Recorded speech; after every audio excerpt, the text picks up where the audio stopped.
ہوتا ہے قرضے واپس کرنے میں. اور جو ہماری یہ بھی یاد رکھ لیں کہ 17 سال میں سب سے زیادہ زراعت کے اندر ہماری گروتھ ہوئی تھی 4.5%. یہ 17 سال کے بعد تھی. تو آمدنی تو ہماری بڑھتی جا رہی تھی. انہوں نے کیا کیا آتے ساتھ؟ انہوں نے آتے ساتھ ہی پہلے تو جیسے انہوں نے آتے ساتھ فیصلے کیے، مارکیٹس کے اندر پینک پھیل گئی.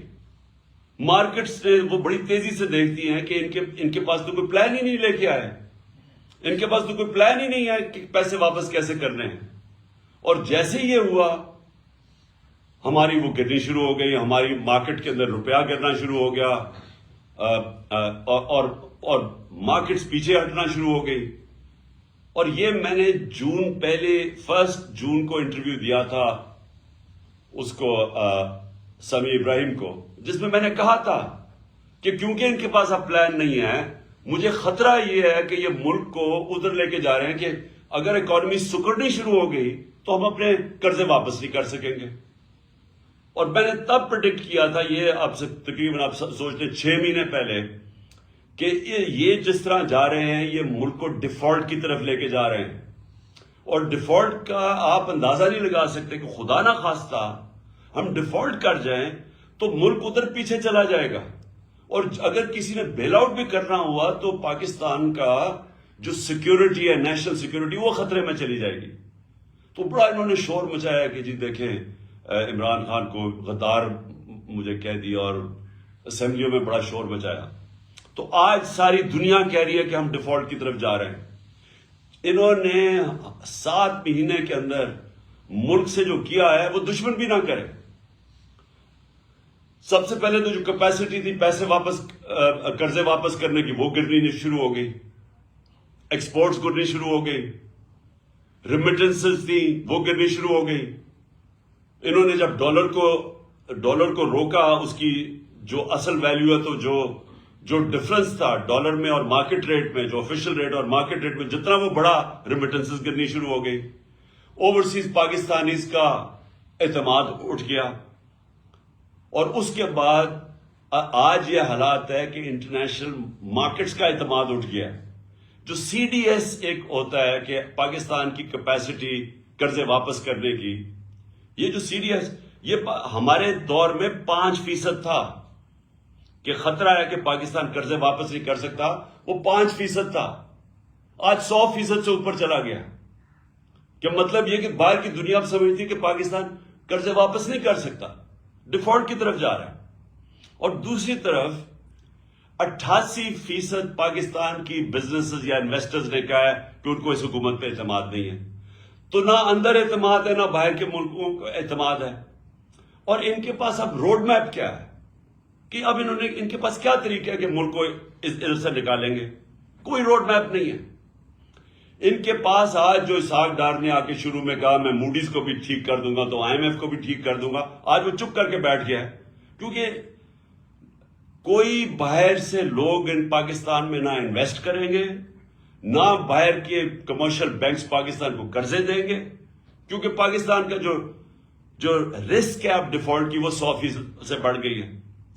اور دوسری طرف جب اندر بھی لوگ انویسٹنگ کریں گے تو ٹیکس کلیکشن اب گرنی شروع ہو گئی ہے، ان کی آمدنی کم شروع ہو گئی ہے. اور انڈسٹری، یہ یاد رکھیں کہ جو سب سے بڑا ہمارا کارنامہ تھا، ہمارا جو پاکستان کے اندر انڈسٹریل گروتھ تھی وہ 10.7% پہ تھی. یہ بھی کوئی 17-18 سال کے بعد سب سے زیادہ انڈسٹریل گروتھ ہو رہی تھی، جس سے نوکریاں مل رہی تھی. جس طرح فیصل آباد کے اندر ٹیکسٹائل انڈسٹری کو لیبر نہیں مل رہی تھی، مزدور نہیں مل رہے تھے، کیونکہ انڈسٹری گرو کر رہی تھی. آج وہ انڈسٹری آ گئی ہے 1% پہ. ہمارے دور میں 6% اکانومی گرو کر رہی تھی، آج آ گئی ہے وہ سمجھتا ہے کہ 1% سے بھی کم ہو گیا. اس کا مطلب بے روزگاری بھی بڑھتی جائے گی.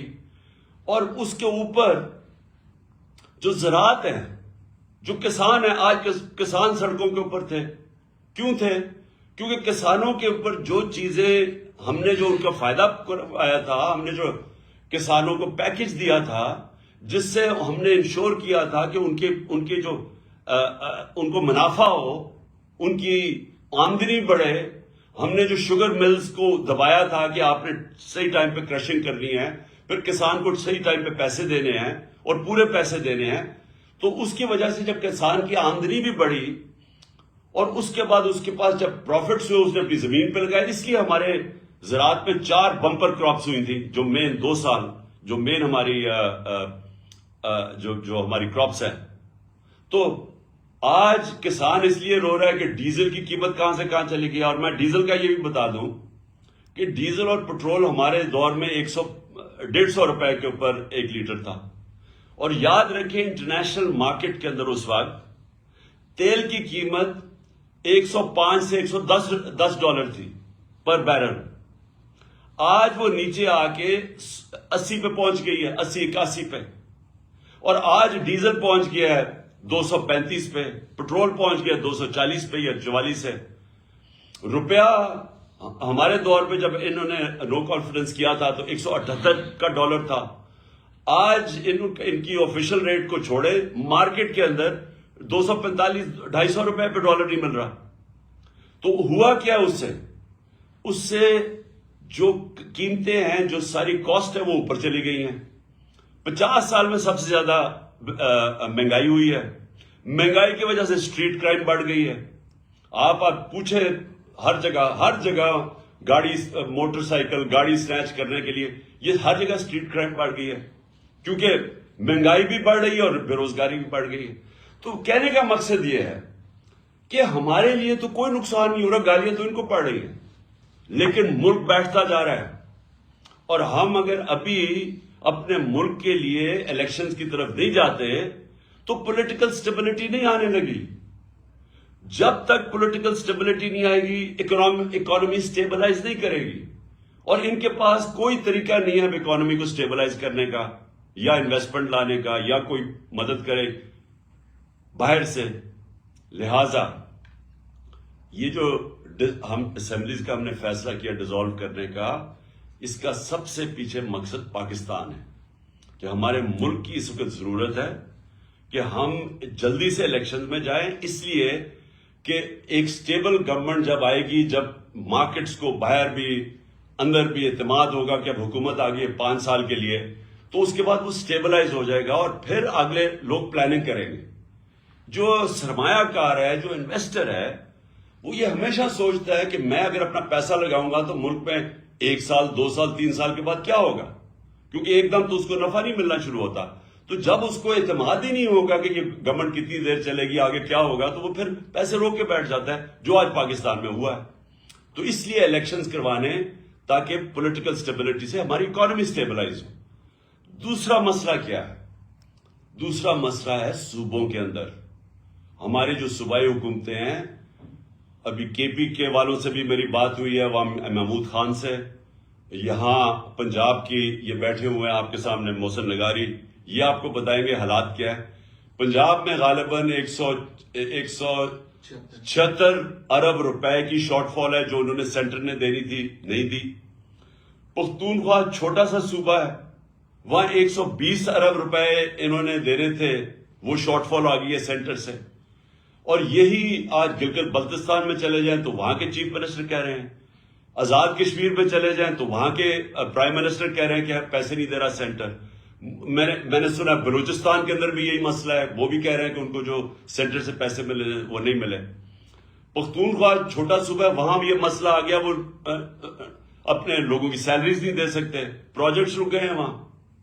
تو ایک طرف تو ملکی معیشت نیچے جا رہی ہے، دوسری طرف صوبوں کے اندر کرائسس آ گیا کہ جو ہماری گورنمنٹس ہیں، اگر ہمارے پروجیکٹس ہی نہیں پورے ہوں گے، جو ہم پرفارمنس کیسے دکھائیں گے؟ وہ دوسرا ایک خوف آ گیا صوبوں کے اندر. تو اس لیے یہ سب کچھ دیکھتے ہوئے یہ میں نے فیصلہ کیا تھا کہ اس وقت ہم یا تو یہ ہوگا کہ یہ ہمارے ساتھ بیٹھیں اور یہ سوچ لیں کہ تقریباً 66% پاکستان میں الیکشن ہوگا پختونخوا اور پنجاب کا، اگر یہ ڈیزالو کرتے ہیں اسمبلیز تو 66% پاکستان میں الیکشن ہوگا. تو کیا یہ ملک اور باقی ویسے رک جائے گا کام؟ کیونکہ ساری جو پارٹیز ہیں جو یہ ابھی بیٹھی ہوئی ہیں 12-13 پارٹیز پی ڈی ایم کی، ان ساروں نے بھی الیکشن میں نکل جانا ہے. تو گورنمنٹ تو فریز ہو گئی، فیڈرل گورنمنٹ. لہٰذا یا تو ہمارے ساتھ بیٹھیں اور بات کریں کہ جنرل الیکشن کی ہمیں ڈیٹ دیں کب آپ لانا چاہتے ہیں، نہیں تو پھر ہم اپنی اسمبلیز ڈیزالو کریں گے، ہم آپ کو موقع دیں گے. ہم یہ آپ کو موقع دے سکتے ہیں کہ ہمارے ساتھ بیٹھیں اور ہمیں بتائیں کہ کیا یہ آپ چاہتے ہیں کہ صرف 66% پاکستان میں الیکشن ہو اور آپ سینٹر پہ بیٹھے رہیں. تو ایک تو یہ آپ کے ان کے لیے ہے بیٹھنے کے لیے نیگوسی، کیونکہ ابھی تک ہم نے بڑی کوشش کی، یہ پاس ہی نام ہی نہیں لیتے الیکشن کے. صرف ایک وجہ ہے کہ ان کو ڈر لگا ہوا ہے کہ جیسی الیکشن ہوگا انہوں نے پٹ جانا ہے، تو یہ ڈرے ہوئے ہیں الیکشن سے، اور اس کے لیے ان کو کوئی فکر نہیں ہے ملک کی. ابھی تک جو ان کا روڈ میپ نظر آیا، میں یہ بھی آپ کے سامنے رکھ دوں، ان کا روڈ میپ کیا ہے. معیشت کے اندر تو تباہی کی طرف جا رہا ہے، تو ان کا تو کوئی ابھی تک نظر ہی نہیں آیا کہ یہ کیسے نکالیں گے ہمیں وہاں سے. لیکن جو نظر آ رہا ہے وہ یہ ہے کہ ہمارے اوپر کیسز کریں، کسی طرح عمران خان کو ڈسکوالیفائی کریں. وہ آصف زرداری نے تو غالباً کہہ ہی دیا، مجھے بھی بتایا گیا کہ اس نے تو کہا ہے کہ عمران خان کو ڈسکوالیفائی کریں یا جیل میں ڈالیں. تو یہ ان کا بس ایک پلان ہے کہ کسی طرح وہ ڈسکوالیفائی کریں، جیل میں ڈالیں، پی ٹی آئی کے لوگوں کے اوپر کیسز کریں، ہراساں کریں. اس کے علاوہ تو مجھے ابھی تک کوئی روڈ میپ نظر ہی. اور دوسرا اپنے کیسز ختم کریں. اپنے کیسز کے اوپر یہ جو 1100 ارب روپے کا ڈاکہ مارا گیا اس ملک کے اوپر، انہوں نے قانون چینج کر کے نیب کے اسمبلی میں بیٹھ کے انہوں نے ساروں نے اپنے کیسز ختم کروا رہے ہیں. تو ان کا تو یہ روڈ میپ ہے کہ اپنی چوری کی کیسز ختم کی جائیں اور کسی طرح ہمیں ڈسکوالیفائی کر کے راستے سے ہٹایا جائے، کیونکہ الیکشن ہی آپ لڑ نہیں سکتے. تو اس کے علاوہ تو ان کا کوئی روڈ میپ ہے ہی نہیں. اور اس لیے ہم نے یہ فیصلہ کیا کہ بجائے اب کیونکہ انہوں نے تو بیٹھنا نہیں ہے الیکشن کے لیے، ملک ان سے سنبھالا نہیں جا رہا، لہٰذا یہ ہم نے فیصلہ کیا. میں پھر سے آپ کو کہہ دوں کہ کوئی ہمارے ساتھ کاف لیگ مکمل طور پہ کھڑی ہے، ان کی ٹوٹل بیکنگ ہے. انہوں نے مجھے چودھری پرویز الہی نے مجھے بالکل آ کے پوری اعتماد دیا ہے کہ جب بھی میں چاہوں گا انہوں نے اسمبلیز ڈیزالو کر دینی ہے، اسمبلی ڈیزالو کرنی ہے. تو ہمارے پاس وہ پوری آپشن ہے. میں صرف آپ کو میں صرف باری باری ڈویژن وائز آپ سے بھی میں سب سے بات کروں گا تاکہ آپ سب کو کلیئرٹی ہو جائے اس پہ، تاکہ آپ سب آن بورڈ ہو جائیں. میں نے صرف آپ کو یہ اوپننگ اس لیے کی تھی آپ کو بتانے کے لیے کہ میرا کیا مائنڈ سیٹ ہے اس فیصلے کرنے کے لیے. اور میں اب چاہوں گا کہ آپ کے جو بھی سوالات ہیں، لیکن کیونکہ اتنے زیادہ لوگ ہیں سب کے سوال میں نہیں